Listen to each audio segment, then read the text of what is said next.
প্রতিদিনকার মতো আজও নজর রাখতে হচ্ছে ওয়েদার আপডেটের দিকে, কারণ আবহাওয়া দপ্তর যে পূর্বাভাস দিচ্ছে তাতে করে আজকে উত্তর সহ বেশ কয়েকটি জেলাতে বৃষ্টিপাতের সম্ভাবনা রয়েছে। এছাড়া সোমবার বিক্ষিপ্তভাবে বৃষ্টিপাতেরই প্রবল সম্ভাবনার কথা জানাচ্ছে হাওয়া অফিস।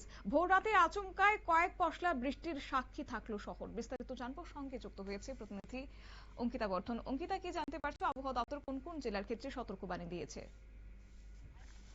দেখো, আজ কিন্তু সোমবার অর্থাৎ 20 তারিখ, এবং আজকেও কিন্তু রাজ্যের বেশ কয়েকটি জেলায় বৃষ্টিপাতের সম্ভাবনা এখনই আগরতলা হাওয়া অফিস দিয়ে দিয়েছে।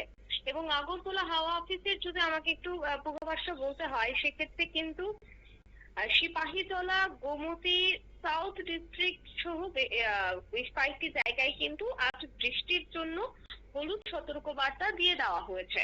অন্যদিকে বাকি সব জেলায় বিক্ষিপ্ত বা মেঘলা আকাশ থাকতে পারে বলে আমরা এখনো পর্যন্ত জানতে পারছি। অন্যদিকে যে সর্বোচ্চ তাপমাত্রা, সেটা কিন্তু বেশ কয়েকদিন বেশি থাকলেও আর সর্বোচ্চ তাপমাত্রাটা কিন্তু কমে গেছে। 32 ডিগ্রি সেলসিয়াসে নেমে গেছে সর্বোচ্চ তাপমাত্রা। যে তাপমাত্রাটা আজ থেকে দুদিন আগেও 34 ছিল, সেটা কিন্তু 32 ডিগ্রিতে নেমেছে। অন্যদিকে সর্বনিম্ন তাপমাত্রার দিকে যদি নজর রাখি, সর্বনিম্ন তাপমাত্রাও কিন্তু 26 ডিগ্রি সেলসিয়াস। বাতাসে আর্দ্রতা কতটা রয়েছে দেখো, সর্বোচ্চ রয়েছে 93%, আর সর্বনিম্ন রয়েছে 66%।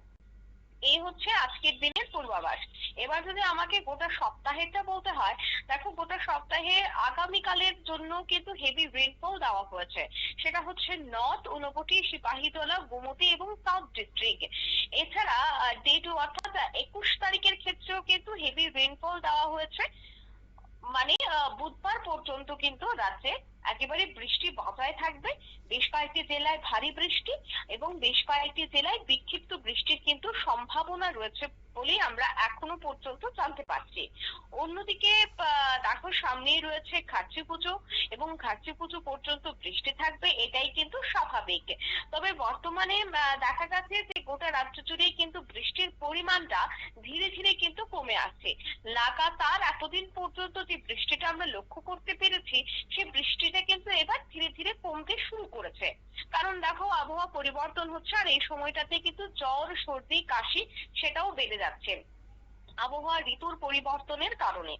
অন্যদিকে উত্তর পূর্বের রাজ্যগুলিতেও কিন্তু ভয়াবহ পরিস্থিতি, কারণ অসমে এই মুহূর্তে কিন্তু এক প্রকার আমরা বলতে পারি যে সেখানে বেশ কয়েকটি জায়গার রাস্তাঘাট কিন্তু সম্পূর্ণ বন্ধ হয়ে গেছে।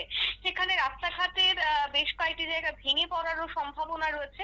সবটা মিলিয়ে কিন্তু পরিস্থিতি যথেষ্ট জটিল রয়েছে।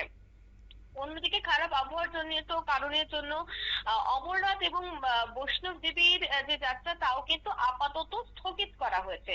নিম্নচাপ এবং যে ঘূর্ণাবর্ত, তার জোড়া ফলনই হচ্ছে এটা। তবে মেঘলা আকাশ বা দফায় দফায় বৃষ্টিতে কিন্তু দেখা যাচ্ছে যে গোটা উত্তর পূর্বাঞ্চল এবং আমাদের পার্শ্ববর্তী রাজ্য পশ্চিমবঙ্গেও কিন্তু বৃষ্টির সম্ভাবনা দিয়ে দেওয়া হয়েছে।